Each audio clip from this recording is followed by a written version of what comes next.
Recap போன வீடியோவில் ஹாரியும் அவனோட ஃப்ரெண்ட்ஸும் நைட்டு நேரத்தில் மினிஸ்ட்ரி ஆஃப் மேஜிக்கில் கீழே டிபார்ட்மெண்ட் ஆஃப் மிஸ்ட்ரிஸ்குள்ளே போகிறாங்க.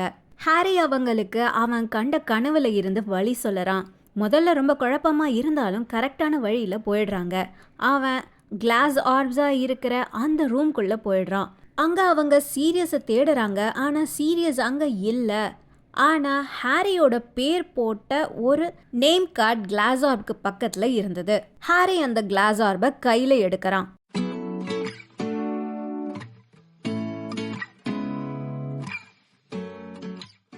Chapter 35 part 1.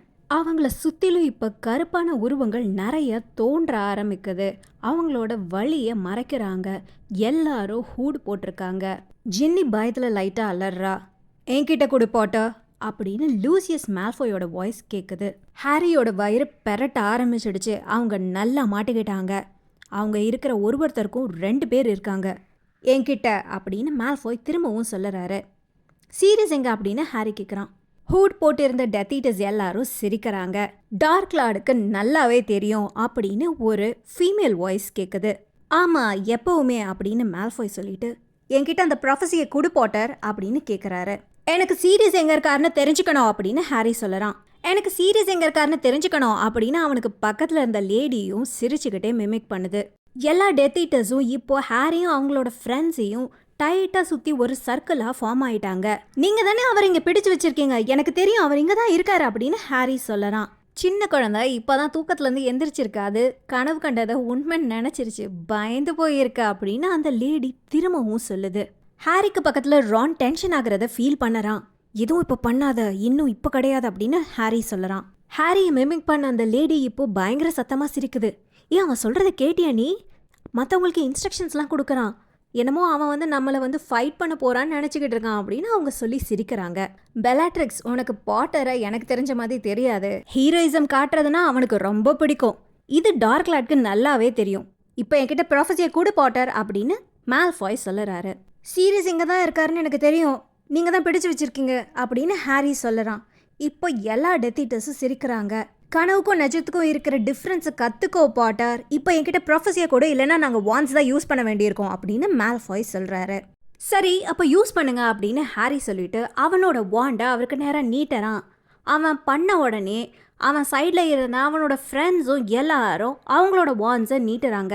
ஹாரி ரொம்ப பயப்பட ஆரம்பிச்சுட்டான். சீரியஸ் இங்கே நிஜமோலே இல்லைன்னா அவனோட ஃப்ரெண்ட்ஸ் எல்லாம் இங்கே கூட்டிகிட்டு வந்தது பெரிய தப்பு. அவங்களோட உயிர் எல்லாத்தையும் வேற அவன் பணைய வச்சுட்டான். இப்போ என்ன பண்ணுறதுன்னு அவன் யோசிக்கிறான். ஆனால் டெத் ஈட்டர்ஸ் யாரும் அவங்கள அட்டாக் பண்ணலை. ஒழுங்காக ப்ரொஃபஸியை கொடுத்துரு, யாருக்கும் எந்த ஒரு சேதமுமே இருக்காது அப்படின்னு மால்ஃபாய் சொல்லறாரு. ஆமாம் நான் உங்ககிட்ட ப்ரொஃபஸியை கொடுத்துட்றேன், நீங்கள் எல்லாரையும் அங்கே அப்படியே வீட்டில் விட்டுருவீங்க இல்லையா அப்படின்னு ஹாரி சொல்லறான். அவன் இதை சொல்லி முடிக்கிறதுக்குள்ள அங்கே இருந்த ஃபீமேல் டெத் ஈட்டர் ஆக்கியோ ப்ராஃப் அப்படின்னு சொல்லறாங்க. ஹாரி ரெடியாக தான் இருந்தான். அவன் அவங்களுக்கு நேராக அவனோட வாண்டை நீட்டி ப்ரோட்டகோ அப்படின்னு சொல்லறான். அதனால அவங்களோட ஸ்பெல்லு பிரேக் ஆயிடுது. பரவாயில்லையே, பாட்டர்கானோட ஸ்பெல்ஸ் எல்லாம் தெரிஞ்சிருக்கே அப்படின்னு ஃபீமேல் டெத் ஈட்டர் சொல்லிட்டு இன்னொரு ஸ்பெல்லை பண்ண ட்ரை பண்ணறாங்க. அதுக்குள்ள லூசியஸ் மால்ஃபாய் அவங்கள தடுக்கிறாங்க. வெயிட் நான் வெயிட் பண்ணுன்னு சொன்னேன்ல, அந்த ப்ரொஃபஸி மட்டும் ஸ்மாஷ் ஆச்சு அவ்வளோதான் அப்படின்னு அவர் சொல்லறாரு. ஹாரியோட மூளை வேகமாக வேலை செய்ய ஆரம்பிச்சது. இந்த டெத் ஈட்டர்ஸ்க்கு அவன் கையில் இருக்கிற இந்த அழுக்கு பிடிச்ச கிளாஸ் ஸ்பியர் தான் வேணும். அவனுக்கு அதில் ஒரு இன்ட்ரெஸ்ட்டும் இல்லை. அவனும் அவனோட ஃப்ரெண்ட்ஸும் இந்த இடத்துல இருந்து தப்பிச்சு அவங்க ஸ்கூலுக்கு போய் சேர்ந்தா போதும். அந்த லேடி டெத் ஈட்டர்ஸ் இப்போ மற்ற டெத் ஈட்டர்ஸ் கிட்ட இருந்து தள்ளி வந்து அவங்களோட ஹூடை கலட்டுறாங்க. அஸ்கபன் பெலாட்ரிக்ஸ் லெஸ்ட்ராஞ்சியோட ஃபேஸை மாற்றிடுச்சு. ஏதோ ரொம்ப ஒல்லியாக மெலிஞ்சு போய் இருக்காங்க. ஆனால் அதில் ஒரு பைத்தியக்காரத்தனமான ஒரு பயங்கரமான சிரிப்பு இருந்தது. சரி இப்போ என்ன பண்ணலாம், பேசாமல் அந்த சின்ன பொண்ணை இங்கே கூட்டிகிட்டு வாங்க, அவன் பார்க்கட்டும் நம்ம அந்த பொண்ணை டார்ச்சர் பண்ணுறத அப்படின்னு அவங்க சொல்லறாங்க. எல்லாரும் ஜின்னியை சுற்றி நின்றுக்கிட்டாங்க. ஹாரி அவளுக்கு முன்னாடி பாதுகாப்பான ஷீல்டு மாதிரி நின்றுட்டு, இங்கே இருக்கிறவங்கள யாரையாவது ஒருத்தரை நீங்கள் அட்டாக் பண்ணுங்க, நான் இதை ஸ்மாஷ் பண்ணிடுவேன். நீங்கள் ப்ராஃபஸி இல்லாமல் போனீங்கன்னா உங்கள் பாஸ் சந்தோஷமாக இருப்பாரா என்ன அப்படின்னு அவன் கேட்குறான். பெலாட்ரிக்ஸ் அசையவே இல்லை. அவங்க அவனை முறைச்சி பார்க்க மட்டும்தான் செஞ்சாங்க. ஸோ என்ன கைண்ட் ஆஃப் ப்ராஃபஸி இது அப்படின்னு ஹாரி கேட்குறான். அவனுக்கு என்ன பண்ணுறதுன்னு தெரியல, அதனால் பேச்சு கொடுத்துட்டே இருப்போம் அப்படின்னு நினைக்கிறான். பக்கத்தில் நெவில்லோட கை நடுங்கிறத அவனால் உணர முடிஞ்சுது. பின்னாடி யாரோ மூச்சு வேகமாக விட்டுட்டு இருக்காங்கன்றதையும் அவனால் கேட்க முடிஞ்சது. என்ன ப்ரொஃபஸியா, என்ன விளையாடுறியா பாட்டர் அப்படின்னு பெல்லாட்ரிக்ஸ் கேட்குறா. இல்லை நான் விளையாடல. என்னது இது, எதுக்கு அது வால்டமார்ட்டுக்கு தேவை அப்படின்னு அவன் கேட்குறான். வால்டமார்ட்டோட பேரை கேட்ட உடனே டெத் ஈட்டர்ஸ் நடுங்குறாங்க. எவ்வளோ தைரியம் இருந்தால் நீ அவரோட பேரை சொல்லுவ அப்படின்னு பெல்லாட்ரிக்ஸ் சொல்லுறாங்க.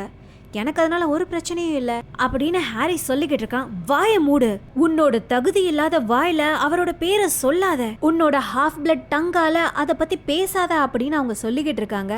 அவரும் ஹாஃப் பிளட் தான், அவங்களுக்கு தெரியாதா என்ன அப்படின்னு ஹாரி சொல்லறான். அவங்க அம்மா ஒரு விச், அவங்க அப்பா ஒரு மகள், இல்லை அவர் உங்ககிட்ட பியூர் பிளட்னு ஏதாவது கதை விட்டுட்டு இருக்காரு அப்படின்னு ஹாரி கேட்குறான். ஸ்டூபிஃபை அப்படின்னு சொல்ல வராங்க. அதுக்குள்ள மால்ஃபாய் அதை தடுத்துடுறாரு. அந்த ஸ்பெல்லால் பக்கத்தில் இருந்த நிறைய கிளாஸ் ஆப்ஸ் கீழே விழுந்து உடையுது. அதில் இருந்து நிறைய ஸ்மோக் மாதிரியான ஃபிகர்ஸ் வருது. அதுங்க ஏதோ சொல்லுது, ஆனால் அது கேட்கல.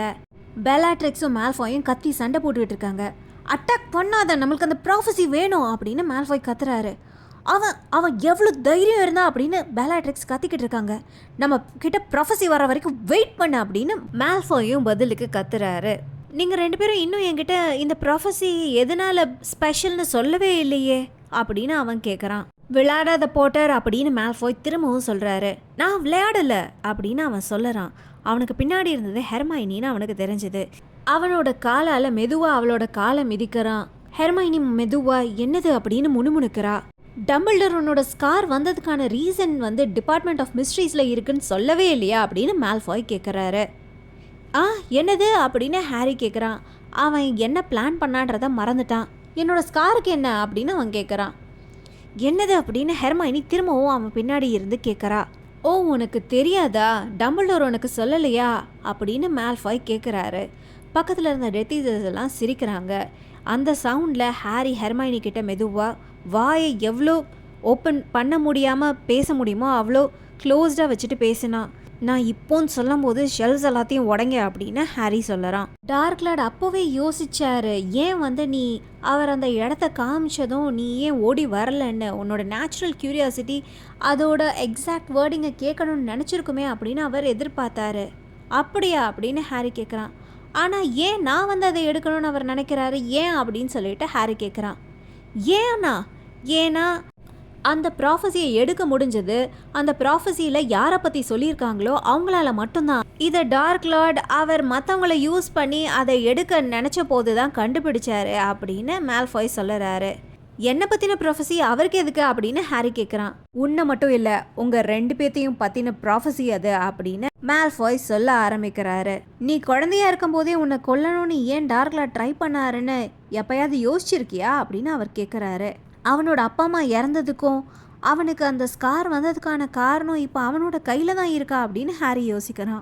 யாரும் என்னை பற்றியும் வோல்டமார்ட் பற்றியும் ஒரு ப்ரொஃபசைஸ் பண்ணாங்களா அப்படின்னு ஹாரி கேட்குறான். ஸோ அதுக்கு தான் என்ன இங்கே எடுக்க வச்சாரா, ஏன் அவரே எடுத்துக்க கூடாது அப்படின்னு ஹாரி கேட்குறான். என்னது அவரே எடுக்கிறதா அப்படின்னு பெல்லாட்ரிக்ஸ் சிரிச்சுட்டே கேட்குறாங்க. Dark lord ministry of magic உள்ள வரதா, அவரோட ரிட்டனை அவங்க இன்னும் மறுத்துட்டு தானே இருக்காங்க. டார்க் லார்ட் அவரே எப்படி ஆர்எஸ் கிட்ட காட்டி கொடுக்க முடியும்? அவங்க எல்லாரும் தான் பிஸியாக என்னோட கசனை தேடிக்கிட்டு இருக்காங்களே அப்படின்னு பெல்லாட்ரிக்ஸ் சொல்லிட்டு சிரிக்கிறாங்க. ஸோ அவர் வேற ஆளுங்களை யூஸ் பண்ணாரா, அவர் ஸ்டர்கிஸ் அப்புறம் போர்டெல்லாம் யூஸ் பண்ணி ஸ்டீல் பண்ண ட்ரை பண்ணாரா அப்படின்னு ஹாரி கேட்குறான். வெரி குட் போட்டர், வெரி குட் அப்படின்னு மால்ஃபாய் சொல்லிக்கிட்டு இருக்கும்போது இப்போ அப்படின்னு ஹாரி கத்துறான். அவனுக்கு பின்னாடி இருந்த 5 டிஃப்ரெண்ட் வாய்ஸ் வேறு வேறு டைரக்ஷனில் ரிடெப்டோ அப்படின்னு கத்துது. எல்லா சைடும் அந்த கர்சஸ் ஃப்ளூ ஆனனால அவங்களுக்கு சுற்றி இருந்த ஷெல்ஸ் எல்லாமே கீழே விழுந்து உடையுது. அதில் இருந்த கிளாஸ் பால்ஸ் எல்லாம் உடஞ்சி ஒரு கிளாஸ் பால்ஸ்லேயும் ஸ்மோக்கி ஃபிகர்ஸாக பேச ஆரம்பிக்குதுங்க. ஓடுங்க அப்படின்னு ஹாரி சொல்லிட்டு ஹெர்மைனியோட கையை பிடிச்சிட்டு அவளையும் இழுத்துட்டு ஓட ஆரம்பிக்கிறான். அவனுக்கு முன்னாடி இருக்கிறது அவனுக்கு தெரியுது. ரான், ஜின்னி, லூனா அவனுக்கு முன்னாடி ஓடுறாங்க. யாரோ அவனை பிடிக்க ட்ரை பண்ணுறாங்க. ஹெர்மைனி ஸ்டூபிஃபைன்னு கத்தி அந்த டெத் ஈட்டரை ஸ்டன் பண்ணிடுறா.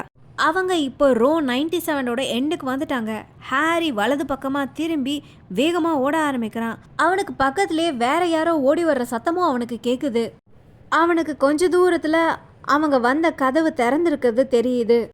அவங்க வேகமாக அந்த கதவு வெளியே வந்துடுறாங்க. அவங்க கதவை சாத்தினதும் ஹெர்மைனி கொலட் போர்ட்டஸ் அப்படின்னு சொல்லறா. உடனே அங்கே ஒரு பெரிய எக்ஸ் சிம்பிள் அந்த கதவில் வருது. மற்றவங்களாம் எங்க அப்படின்னு ஹாரி மூச்சு வாங்கிட்டே கேட்குறான். அவங்க தப்பான வழியில் போயிருக்கணும் அப்படின்னு ஹெர்மைனி பயந்துட்டே சொல்லுறா. இதோட இந்த வீடியோ முடிச்சுக்கிறேன். உங்களுக்கு இந்த வீடியோ பிடிச்சிருந்தா ப்ளீஸ் லைக் பண்ணுங்கள், ஷேர் பண்ணுங்கள், சப்ஸ்கிரைப் பண்ணுங்கள். தேங்க்யூ ஃபார் வாட்சிங்.